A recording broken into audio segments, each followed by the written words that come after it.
The Lord be with you. A reading from the Holy Gospel according to Matthew. Jesus said to his disciples, "Do not think that I have come to abolish the law or the prophets. I have come not to abolish, but to fulfill.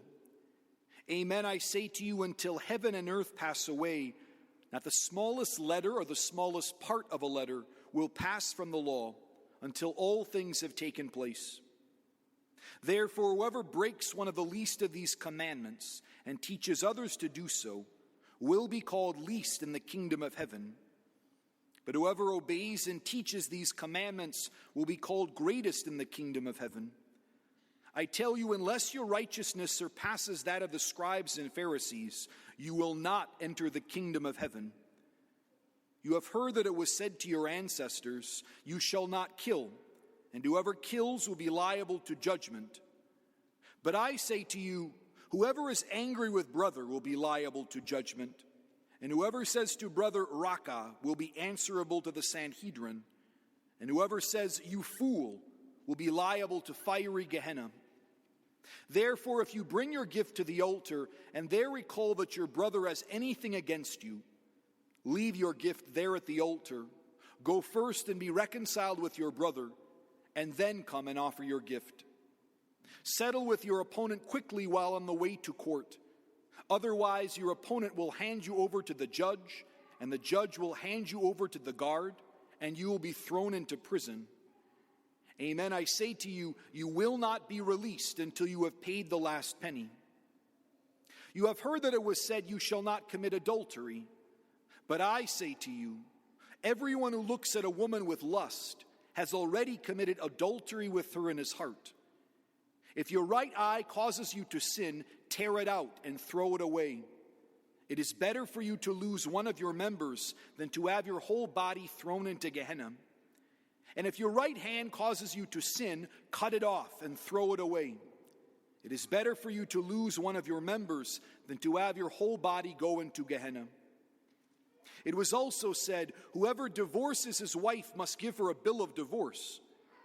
But I say to you, whoever divorces his wife, unless the marriage is unlawful, causes her to commit adultery, and whoever marries a divorced woman commits adultery. Again, you have heard that it was said to your ancestors, 'Do not take a false oath, but make good to the Lord all that you vow.'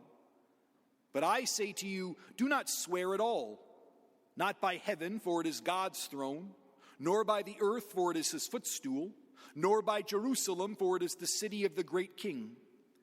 Do not swear by your head, for you cannot make a single hair white or black. Let your yes mean yes, and your no mean no. Anything more is from the evil one." The Gospel of the Lord.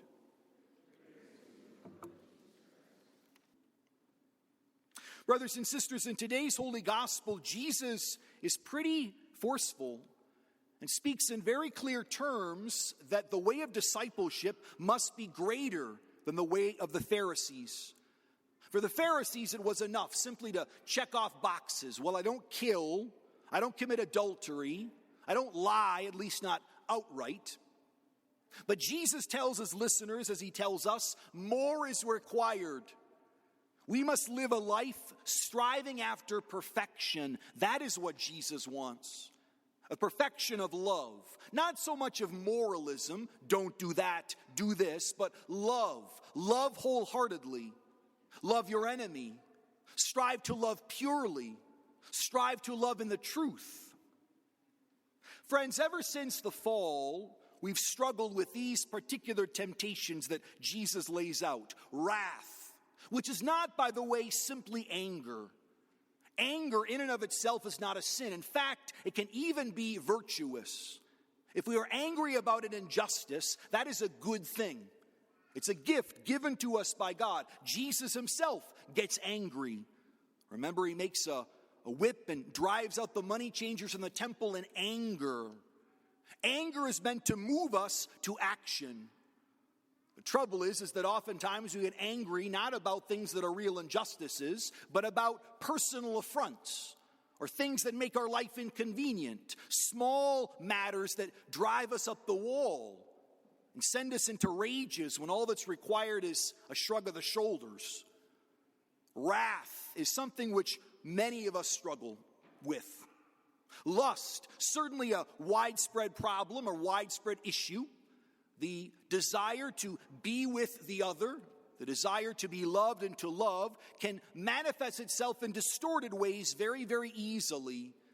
Widespread problem and oftentimes confessed, understandably. And then, of course, there is the temptation to lie, to use words to distort the truth, or to defend ourselves in ways by shadowing what the other person ought to know. All of these are ways in which we use the great gift of freedom to conquer the other, to use the other, to manipulate the other. We fail in love. And it seems to me that in our current era in which we live, we have some aggravating factors in terms of each one of these particular temptations of wrath, of lust, of living in the truth. It's called technology. Now, my brothers and sisters, I am not a Luddite, okay? I, in fact, rather love my telephone. In fact, I love my telephone in an inordinate way, okay? I love technology.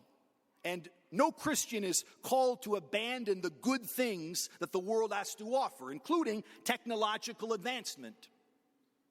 But we also must be very aware of the ways in which technology, and I'm thinking here in a particular way of handheld technology, can make struggles with anger, with lust, and living in the truth more challenging than perhaps they otherwise are. Anger. How does technology serve as an occasion of sin for anger? I'm not just talking about when our phone goes blank.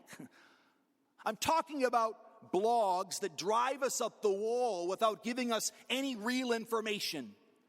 How many of us go frequently to those websites that simply affirm us in our own political leanings, and oftentimes, not always, but oftentimes villainize the opponent, those holding other positions, in ways that are completely lacking in Christian love. I don't think that Jesus said, love your enemies unless they vote differently than you. Then you can assume the absolute worst about them. Then you can throw them in a big old box and judge everything that they do through that stupid lens. No, he doesn't say that. He says you must love your enemies, pray for those who persecute you, strive to give others the benefit of the doubt, including online. Brothers and sisters, how easy it can be to write some furious response to some article or some matter of the day on a website in a completely anonymous way, using awful language. And we're just talking about politics. Boy, oh boy, you ever go on the K-Fan message list, okay, you know?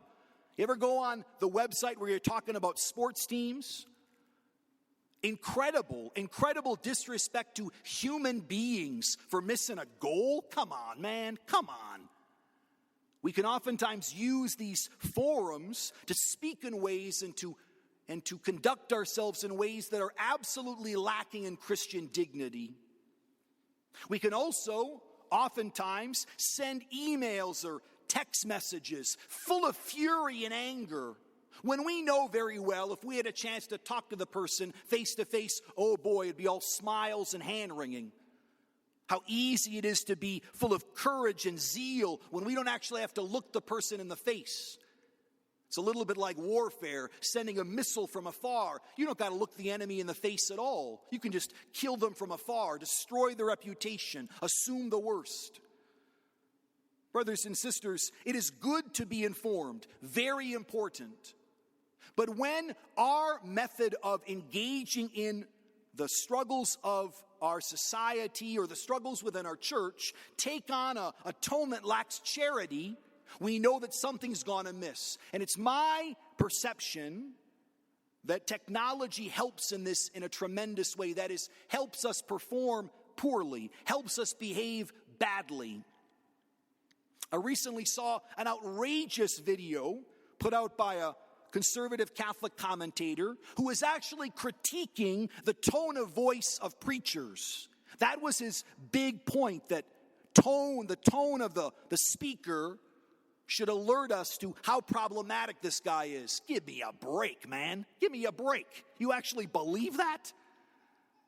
How often we surround ourselves with those who simply affirm our own insecurities. And the internet allows this in a way that is distressing. Lust.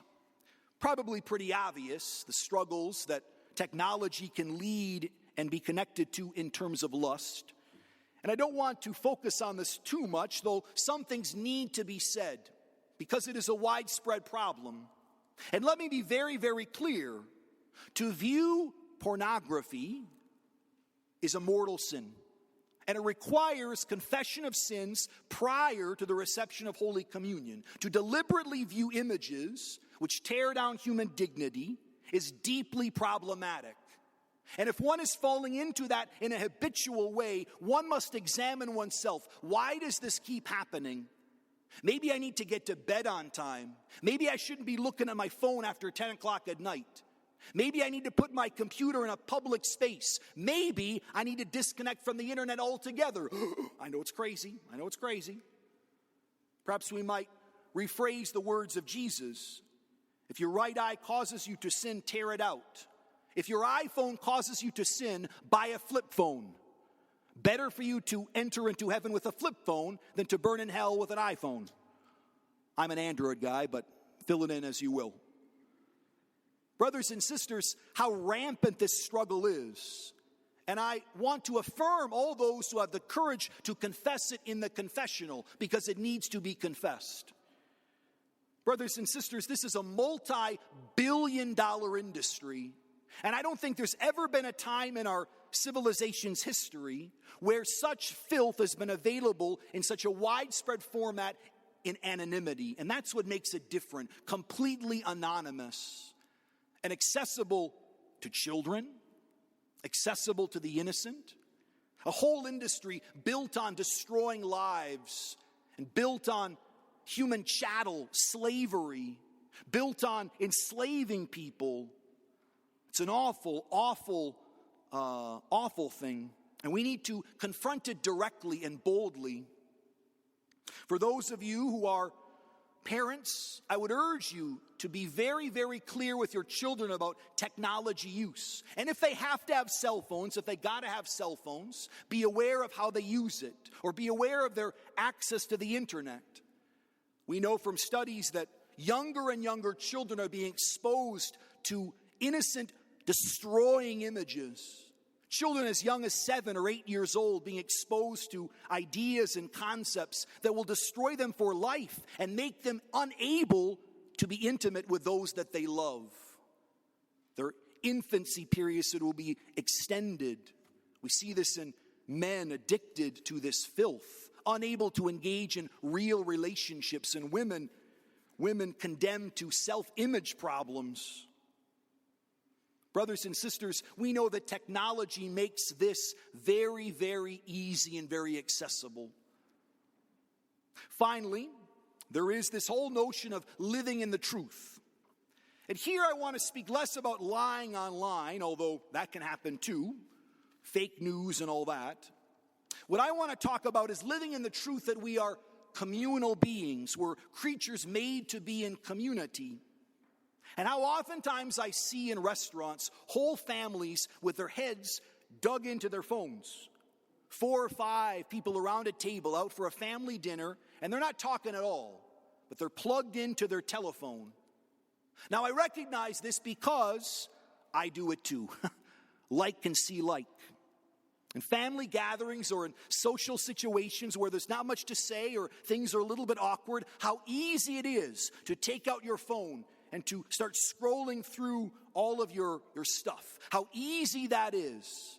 Rather than enduring the silence, rather than engaging in small talk, rather than learning how to be human.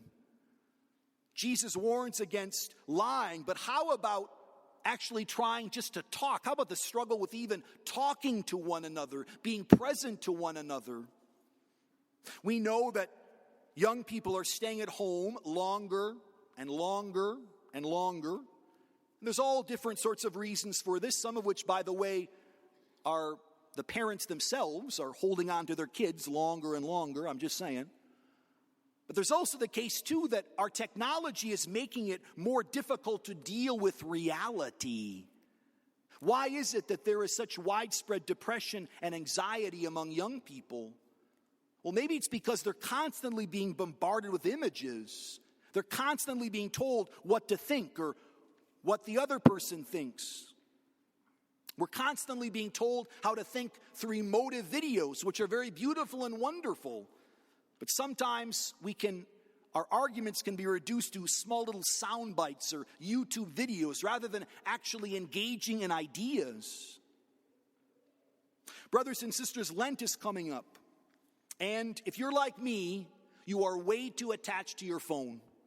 The first thing I do when I wake up is I make my act of consecration, my daily offering, and then I pick up my phone and I pet it and I say, "My precious, good morning, good morning." That needs to change. That needs to change. And I suspect it probably needs to change for you too. So let's pray for the grace to do something hard this Lent. Let's pray for the grace to put the phones down. Maybe not to abandon them altogether. We got to live in the real world. But to use them well, not to be used by them. And if there are websites or blogs that are causing us problems, whether political, whether sports, whether more dark stuff, let's resolve to do away with this and to live in the light and to deal with those demons that are tearing us apart and in fact are wounding our families. Let us pray for the grace to enter into Lent well and to resolve to put the phones down and to be human.